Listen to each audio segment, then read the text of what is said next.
और एक और बड़ी ब्रेकिंग न्यूज, सीमा विवाद पर भारत और चीन के बीच एक बड़ी बैठक इस वक्त चल रही है। यह बैठक दोनों देशों की सेनाओं के कोर कमांडर्स के बीच चल रही है। ईस्टर्न लद्दाख के चुशूल के ठीक सामने चीन के मोल्डो में यह बैठक हो रही है। दोनों देशों के कमांडर्स के बीच यह 14वें दौर की बातचीत है। इससे पहले 13 दौर की बातचीत में तनाव धीरे धीरे कम हुआ है, लेकिन हॉट स्प्रिंग और डेप्सोंग को लेकर अभी भी भरोसे का माहौल नहीं बन सका है। पैंगोंग और गलवान गोग्रा में डिसएंगेजमेंट के बाद अब पूरा फोकस हॉट स्प्रिंग पर है। बैठक से पहले चीन ने बयान दिया है कि भारत के साथ सीमावर्ती इलाकों में मौजूदा हालात स्थिर हैं। वहीं भारत 14वें दौर की बातचीत को लेकर पूर्वी लद्दाख के तनावपूर्ण इलाकों के मुद्दों को हल करने के लिए चीन के साथ रचनात्मक बातचीत की उम्मीद कर रहा है। तो यह बैठक इस वक्त मोल्डो में चल रही है और इस बैठक से कुछ बेहतर नतीजों की उम्मीद की जा रही है। कुछ और हम आपको ग्राफिक्स के जरिए समझाने की कोशिश करते हैं कि आज किन किन मुद्दों पर आज की बातचीत होने जा रही है, जो हो रही है। एलएसी पर विवाद को लेकर के क्या कोई समाधान निकलेगा? जनरल सेन गुप्ता के साथ 12 और अधिकारी आज की इस बैठक में शामिल हैं। फायर एंड फ्यूरी कोर के कमांडर और ब्रिगेडियर आज की इस बैठक में हिस्सा ले रहे हैं। त्रिशूल डिवीजन के कमांडर और 2 इंटरप्रेटर जो चीन की लैंग्वेज को समझने में की महारत रखते हैं। चीनी सेना के कमांडर मेजर जनरल यांगली आज की बैठक में शामिल हो रहे हैं और आज की बैठक के क्या नतीजे होंगे वो कुछ देर के बाद जब उस पर कोई अपडेट आएगा वो हम आप तक पहुंचाएंगे। लेकिन ये 14वें दौर की बातचीत है और 14वें दौर की बातचीत में क्या कोई हल निकलेगा हॉट स्प्रिंग को लेकर के, ये एक बड़ा सवाल है। लेकिन इस बैठक के नतीजे का हमें इंतजार करना होगा। मोल्डो में हो रही मीटिंग में अहम मुद्दा लाइन ऑफ एक्चुअल कंट्रोल पर डिसएंगेजमेंट को लेकर के है। इसमें हॉट स्प्रिंग और डेप्सोंग पर खास तौर पर बातचीत हो रही है। इससे पहले बातचीत में यह तय हुआ था कि दोनों सेनाएं पीछे हटेंगी, लेकिन भारतीय सेना के पीछे हटने के बाद भी चीन ने अपने सैनिकों की तादाद कम नहीं की, संख्या नहीं घटाई। इस समय चीन ने अपने करीब 60,000 सैनिकों को अलग अलग डेप्थ एरियाज में तैनात करके रखा है। साथ ही चीन एक बार फिर से अभ्यास भी कर रहा है। इस वक्त हॉट स्प्रिंग पर दोनों सेनाएं 800 मीटर से 1 किलोमीटर के फासले पर खड़ी हैं, लेकिन फिर भी 50 से 70 जवान वहां पर मौजूद हैं। और अब हम आपको ईस्टर्न लद्दाख की कुछ एक्सक्लूसिव तस्वीरें दिखाने जा रहे हैं। ये तस्वीरें कुछ वक्त पहले की बताई जाती हैं। इसमें चीनी सैनिक आपको ये तस्वीर देखिए आप, एलएसी की तस्वीर है ये पूर्वी लद्दाख की, ईस्टर्न लद्दाख की। इसमें चीनी सैनिक आपको दिखेंगे, उनकी गाड़ियां, उनके ऑफिसर्स इन तस्वीरों में आपको नजर आएंगे। ये तस्वीरें चुशूल के आसपास के लाइन ऑफ एक्चुअल कंट्रोल इलाके की हैं। आप इन तस्वीरों में चीनी सैनिकों को, उनके अधिकारियों को देख सकते हैं। उनकी गाड़ियां इन तस्वीरों में खड़ी हुई नजर आ रही हैं। ये ईस्टर्न लद्दाख के एलएसी के पास की तस्वीरें हैं। और अब आपको कुछ और तस्वीरें दिखाते हैं। इस वक्त चीनी सेना पैंगोंग पर ब्रिज बना रही है, लेकिन भारतीय सेना और आईटीबीपी इसे पूरी तरह से उनकी भी इस पर नजर है। चीनी सेना की हर एक एक्टिविटीज को बहुत बारीकी से देखा जा रहा है। चीन फिंगर 4 पर आकर इस इलाके पर दबाव बनाना चाहता है, भारत पर प्रेशर क्रिएट करना चाहता है, लेकिन भारतीय सेना ने इस जगह से और इसकी चोटियों से इसे नाकाम कर दिया है।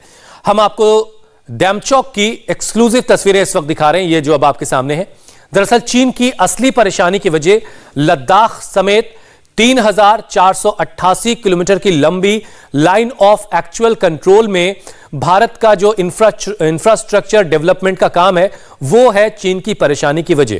बीआरओ इस वक्त 24 घंटे लाइन ऑफ एक्चुअल कंट्रोल के आसपास जो तमाम रास्ते हैं उनको खोलने में लगा है या फिर उनको पक्का करने में लगा है, और इसमें एक बड़ी कामयाबी भी मिल रही है। यही वजह है कि चीन इससे एक तरह से बौखलाया हुआ है। तो ये डैमचौक की तस्वीरें आपके सामने थी। रोड ऑलरेडी बना चुके हैं और इस साल हमारा जो ध्येय है, हमारा जो टारगेट है वो 1500 किलोमीटर और रोड बनाने का है। उसमें 2 टनल्स भी आ रही हैं और एक एयरफील्ड भी आएगा। तो लद्दाख के अंदर इंफ्रास्ट्रक्चर डेवलपमेंट बहुत तेजी से हो रहा है, और ना कि इंफ्रास्ट्रक्चर डेवलपमेंट, बट हमने जैसे उमलिंगला पास पर जो 19,024 फीट पर स्थित है, वहां पर एक सड़क बनाई पिछले साल, जिसको Guinness book of world record ने भी उसको सम्मानित किया 16 नवंबर को। और वो सड़क आज संसार की सबसे ऊंची सड़क मानी जाती है। तो जब हम उसमें गए तो वहां पर हम डेमचौक के लोगों से मिले और उन्होंने हमें बताया कि पहले हमें हानले पहुंचने के लिए तकरीबन 2.5 दिन लगते थे और आज हम 3.5 घंटे में हानले पहुंच जाते हैं अपने रिश्तेदारों से मिलने के लिए, या कोई मेडिकल इमरजेंसी होती है और या किसी और चीज की जरूरत पड़ती है। तो ये बहुत बड़ी बात है। जो हिंदी में जैसे हम बोलते हैं कि जहां ना पहुंचे रवि वहां पहुंचे कवि। उमलिंगला ऐसी जगह है जो सियाचिन ग्लेशियर से भी ऊंची है और माउंट एवरेस्ट के दोनों बेस कैंप से ऊंची है, 19,000 फुट पर है। हम ये बोलते हैं कि जहां ना पहुंचे कवि, beyond the imagination of the poet BRO reaches there. तो बीआरओ ने एक बहुत बड़ी एक मिसाल कायम की है उमलिंगला पर सड़क बनाकर ईस्टर्न लद्दाख में, जो केवल 15 किलोमीटर एलएसी से दूर है। और इस बार हमने चांगला पास पर हमने M50 ब्लॉक से 11 किलोमीटर की जो है हम पेमेंट कर रहे हैं।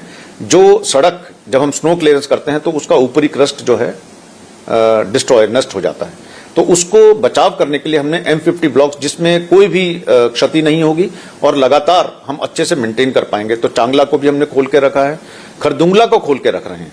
खरदुंगला से आगे जितने भी हमारे सिक्योरिटी फोर्सेस डिप्लॉयड हैं उनको इससे बहुत ही ज्यादा लाभ हुआ है और लोगों को तो लाभ हुआ ही है, क्योंकि जब तक सड़कें जुड़ती हैं तो कनेक्टिविटी जुड़ती है, लोग इधर से उधर आ जा सकते हैं। और मेरे सहयोगी मनीष प्रसाद इस वक्त मेरे साथ जुड़ चुके हैं। मनीष, 14वें दौर की बातचीत है। पिछले 13 दौर की बातचीत के बाद तनाव काफी हद तक कम हुआ है, लेकिन आज की बैठक कितनी, इस तरह की जो बैठकें होती हैं आमतौर से कितनी देर तक चलती हैं? कितनी देर के बाद हम इस बैठक के नतीजों के बारे में अपने दर्शकों को बता पाएंगे? हुसैन, जो 10 अक्टूबर को बैठक हुई थी वो काफी लंबी चली थी और आज ये भी निर्णायक बैठक है क्योंकि हॉट स्प्रिंग के बारे में इसमें चर्चा की जाएगी। दरअसल इस समय हॉट स्प्रिंग में दोनों सेनाएं डिसएंगेजमेंट के तौर पर करीबन 1 किलोमीटर की दूरी पर आमने सामने में है, लेकिन डेप्थ एरिया में अभी भी चाइनीज पीएलए के करीबन 60,000 सैनिक हैं। तो इन सभी को लेकर आज इस पर बात की जाएगी। उसके अलावा डेप्सांग का मुद्दा भी इसमें अहम अपनी रोल जो है वो अदा करेगा। इस पूरी मीटिंग में जहां साउथ शिनजियांग मिलिट्री कमांड के कमांडर मेजर जनरल यांग ली हैं, उनके अलावा 12 सदस्य हैं, तो वहीं भारत की तरफ से 14 कोर, जिसे फायर एंड फ्यूरी कोर कहा जाता है, उसके core commander lieutenant general Anindya Sen Gupta और साथ में ब्रिगेडियर रैंक ऑफिसर और डिव कमांडर त्रिशूल डिवीजन के वो इसमें शामिल होंगे। दरअसल इंपॉर्टेंट इसलिए है क्योंकि अप्रैल 2020 के स्टेटस को मानने के बाद चाइनीज पीएलए ने जिस तरह से कहा था, ट्रस्ट डेफिसिट है दोनों के बीच में, क्योंकि चाइनीज पीएलए ने कहा था डिसएंगेजमेंट प्रोसेस के तहत हॉट स्प्रिंग, गोगरा, गलवान और इन सभी एरिया से वो अपने सैनिकों को पीछे ले जाएगा। डेप्सांग और डेमचौक जो एरिया है वहां पर फिर से डिसएंगेजमेंट प्रोसेस होगा। डीएस्केलेशन बात की बात है, लेकिन चाइनीज पीएलए ने डिसएंगेजमेंट प्रोसेस भी अभी पूरी तरीके से पूरा नहीं किया है क्योंकि हॉट स्प्रिंग पे अभी भी सेनाएं आमने सामने हैं और आज की बैठक के बाद मनीष ये उम्मीद की जा रही भारत की तरफ से कि डिसएंगेजमेंट का जो पूरा प्रोसेस है वो उसको चीन कम से कम फॉलो करेगा और पहले के मुकाबले हालात कुछ बेहतर होंगे। बहुत बहुत शुक्रिया मनीष, आप इस पूरी मीटिंग पर नजर बना के रखें, जैसे ही कोई अपडेट होगा हम फौरन आपके पास आएंगे। बहुत बहुत शुक्रिया फिलहाल हमारे साथ जुड़ने के लिए। इंडिया टीवी हर वक्त हर जगह डाउनलोड करने के लिए सर्च करें India TV news Google play store या ऐप स्टोर पर।